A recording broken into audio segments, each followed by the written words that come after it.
Na semana passada, no vídeo de Sandman, eu falei que a Primeira Guerra Mundial era um dos pesadelos que na série escapavam do controle e se instalavam no mundo real. Pois bem, em 1917, o Sam Mendes joga o espectador direto nesse inferno.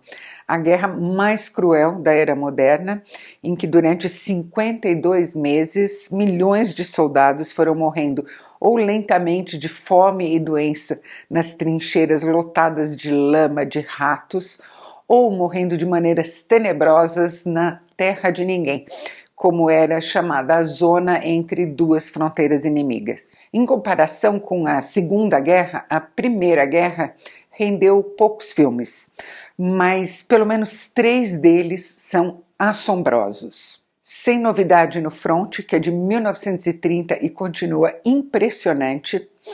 Glória Feita de Sangue, de 1957, do Stanley Kubrick, que foi revolucionário tecnicamente e narrativamente e é muito referenciado pelo Sam Mendes aqui, até porque a influência dele é inescapável.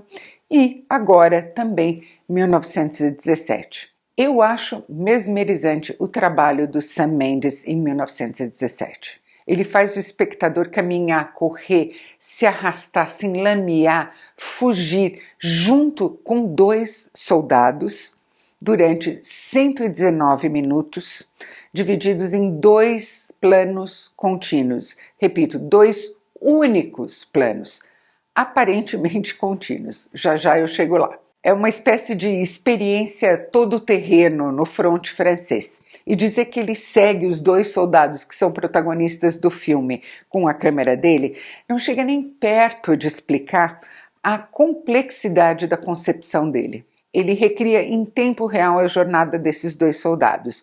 O Blake, interpretado pelo Dean Charles Chapman, e o Schofield, interpretado pelo George Mackay, desde o momento em que eles são chamados por um general para ouvir as ordens deles até a última cena. As ordens são sair da trincheira britânica, cruzar a terra de ninguém até a trincheira que os alemães acabaram de abandonar, se embrenhar por ela até ganhar o campo e daí atravessar campos, fazendas, rios, cidades em ruínas, completamente expostos ao inimigo, até chegar antes do amanhecer em um lugar no qual tem um regimento inglês de 1.600 soldados prestes a cair numa emboscada. O Sam Mendes exclui do filme todo o contexto histórico e todas as alusões ao clima político atual para se concentrar, fechar o foco mesmo nessa missão e nesses 2 soldados, de tal maneira que é o espectador que vai construindo o clima na cabeça dele,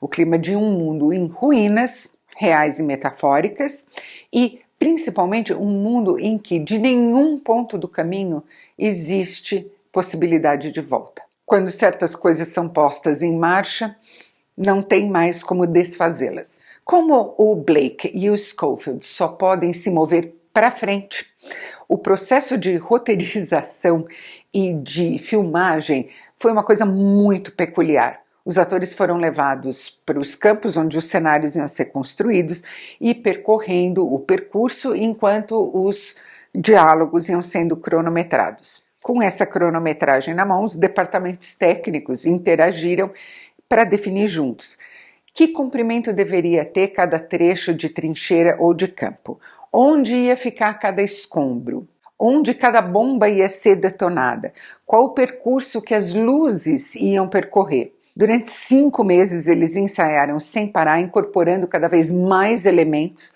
a cada trecho de cena, até que cada sequência estivesse pronta para ser filmada. Ou seja, o Sam Mendes aqui destila de maneira virtuosística um princípio básico da dramaturgia, o de que os personagens devem ser definidos e construídos só a partir das ações deles.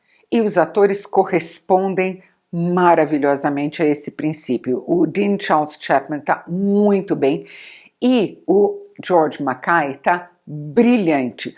um exemplo de como um ator pode represar, sustentar e modular emoção durante 119 minutos de um desempenho que física e psicologicamente foi exaustivo. Eu não entendo como ele não foi indicado ao Oscar, mesmo. E olha, além dele, Andrew Scott, Benedict Cumberbatch, Colin Firth, e olha, a gente tem aqui um monte de outros atores notáveis em cenas muito breves e muito marcantes, todos eles estupendos. Se a marcação de cena dos atores foi de arrancar os cabelos, a da equipe técnica foi um horror. A gente tem aqui câmera sendo passada de traseira de jipe para ponta de guindaste, para mão de operador, o pessoal da luz e do som dançando em volta de todo mundo para não entrar na tomada. Olha, muito, muito, muito complexo e lindamente executado. Cada um desses planos sequências do filme tem muitos minutos de duração, alguns têm 11 minutos, outros 7 minutos, e eles foram unidos daí para dar a aparência desses dois únicos planos contínuos com truques muito simples. Por exemplo, quando um personagem sai da luz do dia e entra em um lugar que está escuro, ou quando um ator olha para o céu acompanhando um avião e a gente olha para o alto junto com ele, essas coisas. É uma façanha técnica. Não é inédita, outros diretores levam o plano sequência ao limite dele também, e fazem isso de maneira incrível, mas nunca tinha sido feito nessa escala exorbitante em que o Sam Mendes faz aqui. E o que é bonito é que ele não faz isso em 1917 para espantar o espectador com o virtuosismo dele. Ele faz isso para que a gente sinta na pele durante 119 minutos aquilo que milhares ou milhões passam cada vez que alguém provoca uma guerra. Se você gostou desse vídeo, não se esqueça de curtir, inscreva-se no canal e clique no sininho. E para dicas diárias de filmes e séries, me acompanhe também nas redes sociais. Você encontra os links aqui abaixo na descrição. E a gente se vê no próximo vídeo.